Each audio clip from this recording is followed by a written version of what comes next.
Et cette information qui vient de nous parvenir, corruption, le Maroc a payé cher son adhésion à l'Union africaine en versant des pots de vin colossaux à des diplomates africains avant son adhésion à cette institution. Plus de détails avec Sofiane Barouti.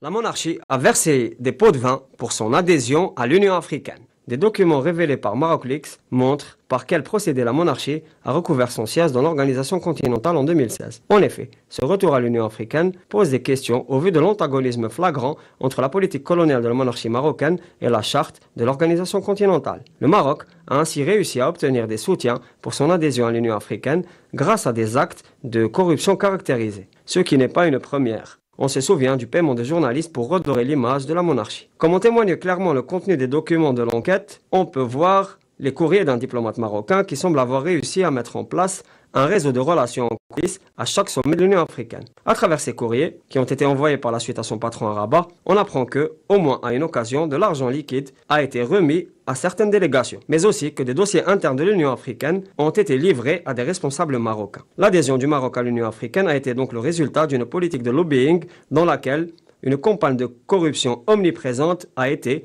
au cœur du procédé. Comme le montrent les courriers, c'est Mouha Tagma, directeur des affaires africaines au ministère des Affaires étrangères du Maroc. Ce dernier a écrit, concernant les préparatifs du sommet d'Addis Abeba, je cite, « des enveloppes individuelles de 5 000 € pour chaque ami », fermez les guillemets. Et il liste les amis, qui représentent les délégations des pays suivants, Sénégal, Guinée, Côte d'Ivoire, Gabon, Burkina Faso, Bénin, Togo, Comores, Djibouti, Niger, Cameroun, Guinée équatoriale, Guinée-Bissau, Tchad, Sierra Leone, Libéria, Somalie, Soudan, Madagascar, Malawi, Maurice, Seychelles, Mali, Érythrée et Mauritanie.